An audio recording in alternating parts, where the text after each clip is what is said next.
안녕하세요, 신 작가입니다. 지금 일본에서는 연봉의 벽을 두고 커다란 논란이 일고 있습니다. 많이 벌면 세금이 올라가서 오히려 적게 버는 사람도 상당수 존재합니다.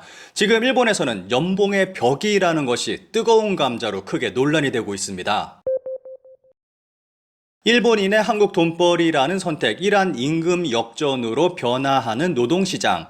시대가 변해서 이제는 한국으로 돈을 벌러 오는 일본인들이 늘고 있습니다. 기사에서는 얼마나 많은 일본인들이 한국행을 선택하고 있는지 설명하고 있습니다. 한편 한국 출입국 관리사무소에서 외국인 등록을 한 일본인은 2019년 24,316명에서 2022년부터 늘기 시작해 2023년 27,381명, 2024년 28,005명으로 5년 새 14.4% 늘었다. 일본인의 한국 취업에서 가장 증가가 두드러지는 것은 워킹홀리데이다. 10년 전인 2014년 한국의 워킹홀리데이 비자를 취득한 일본인은 617명이었지만 2024년에는 1,447명으로 235% 증가했다. 한류 2세와 임금 역전. 한국에서 정규직으로 근무하는 일본인의 일반적인 비자는 특정 활동이라고 불리는 것으로 23년 발급수는 19년에 비해 37.7% 증가했으며 90일 이내에 취업이 가능한 단기 취업 비자는 384%, 구직 비자도 484% 각각 증가했다. 한국에서 일하는 일본인이 늘고 있는 배경은 주로 두 가지다. 한류 2세와 임금의 역전이다. 한류의 역량과 한국의 임금이 일본보다 높아지면서 한국 취업을 희망하는 일본 젊은이들이 늘고 있다는 것입니다.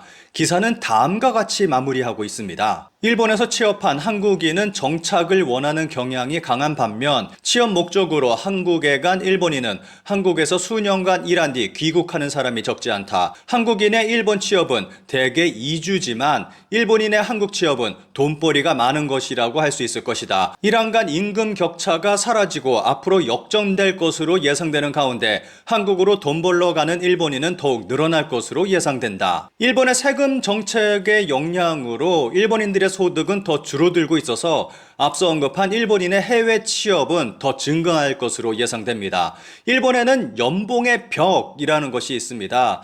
일본 연봉의 벽을 알기 쉽게 설명한 그림입니다. 그림을 보면서 설명을 드리면 1년 소득이 103만 엔 미만이면 주민세만 내면 됩니다. 그런데 103만 엔 이상이 되면 그때부터 소득세가 붙게 됩니다. 그리고 그것보다 조금만 더 높게 올라가면 각종 세금이 붙게 되고 세부담이 급격하게 늘어나게 됩니다. 그러니까 1년에 하나로 약 1,000만 원 정도 넘게 벌게 되면 급격하게 세금이 붙게 되는 것입니다. 현재 일본에서는 이러한 연봉의 벽이 뜨거운 감자입니다. 최근 일본인들은 이 연봉의 벽을 넘지 않기 위해서 일부러 일하는 시간을 줄이는 행동까지 하고 있습니다. 이는 인력 부족으로 이어지는 악순환을 만들어내고 있습니다. 1995년 이후 변함없이 이 연봉의 벽은 시대가 지났음에도 그대로 적용되고 있어서 국민들의 반발이 폭발하고 있습니다. 최근 한국에서는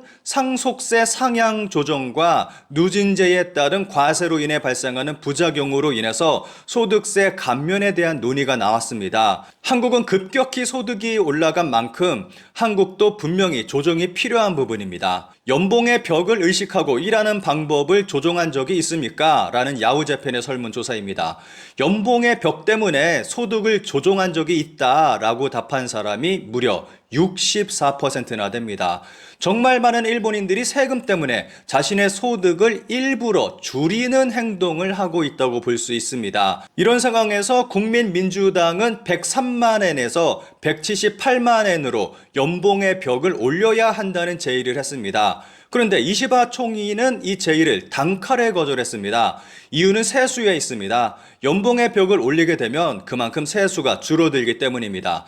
당시 기사를 보면 댓글이 8,000개가 넘게 달렸습니다. 만약 국민민주당이 제안한 연봉의 벽을 178만 엔으로 올리면 연봉 200만 엔인 사람은 10.6만 엔의 감세 혜택을 받게 됩니다. 그러니까 연 2천만 원 정도 버는 사람은 80만 원 정도라는 큰 금액의 감세 혜택을 받게 됩니다. 연봉이 올라갈수록 감세 혜택은 더 커져서 연봉 1억 원 정도 되는 사람은 200만 원 정도의 감세 혜택을 받게 됩니다. 자민당이 연봉의 벽 상승을 거부하는 이유는 여기에 있습니다. 만약 연봉의 벽이 178만 엔까지 올라가게 되면 약 7조 6천억 엔의 세수가 감소하게 됩니다. 안 그래도 세수 부족에 시달리는 현 일본 정부인데 이것은 치명적일 수 있는 금액입니다.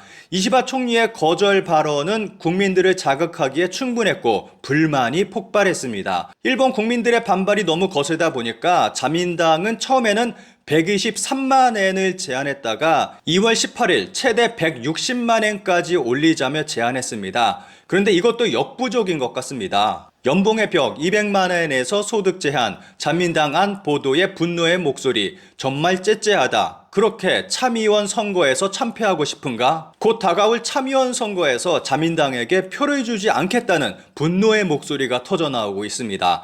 지난 중의원 선거 때 자민당은 과반수를 얻는 데 실패했습니다. 그런데 이번 참의원에서도 참패를 한다면 자민당은 커다란 타격을 입게 됩니다. 이번에 자민당이 내놓은 제안은 연수입 200만 엔 이하면 영구적으로 160만 엔까지는 과세를 하지 않겠다는 방침입니다. 이에 국민민주당은 내용이 불충분한 데다가 제도가 너무 복잡하다. 103만 엔의 벽을 끌어올리려고 소득 제한이라고 하는 새로운 벽을 마련하는 것은 피해야 한다. 라며 비판의 목소리를 내놓았습니다. 확실히 뭔가 이해하기 힘든 제안인 것은 분명해 보입니다. 이 협의는 아직 결론이 나지 않고 있고 국민의 불만은 자민당으로 향하고 있습니다.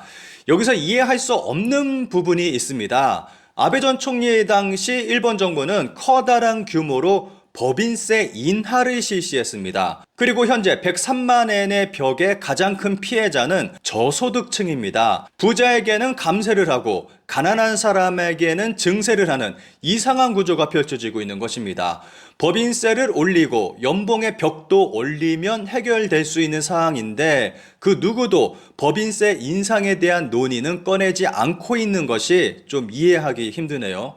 관련 기사들에는 수천 개의 댓글이 달리며 불만의 목소리가 폭발하고 있습니다. 댓글 내용이 다들 의미심장합니다. 그럼에도 자민당에 투표하는 사람이 있는 것이 이상하다. 쌀 급등의 요인 중 하나인 감방정책의 실패나 저출산 고령화 대책도 잘 되고 있지 않다. 뒷돈 문제 등 여러 가지 실패뿐인데 자민당에게 투표하는 것은 정말로 이상하다. 소액 인상으로는 공제 후에 실수령액이 거의 변하지 않고 고물가 속에서 실제 생활에 도움이 된다고는 말할 수 없네요. 식료품과 일용품, 광열비 등 생활에 필요한 것의 가격 상승이 계속되는 가운데 가계 부담은 증가하고 있습니다. 이대로 연봉의 벽이 낮은 상태에서는 일할 의욕을 꺾고 인력 부족 문제를 더욱 심화시켜 경제 전체에 악영향을 미칠 가능성도 있네요. 200만으로 소득세의 벽을 세운다는 것은 연금 생활자라면 월 16.6만 엔 이하의 연금 수급자는 세금이 부과됩니다. 연금이 월 16만 엔이라면 평범한 생활을 할 수 있지 않을까요? 즉 투표에 적극적인 고령자 우대 참의원 선거 대책임에 틀림없습니다. 현역 세대는 투표를 통해 자민당 후보자를 낙선시키지 않으면 이 나라는 아무것도 변하지 않습니다.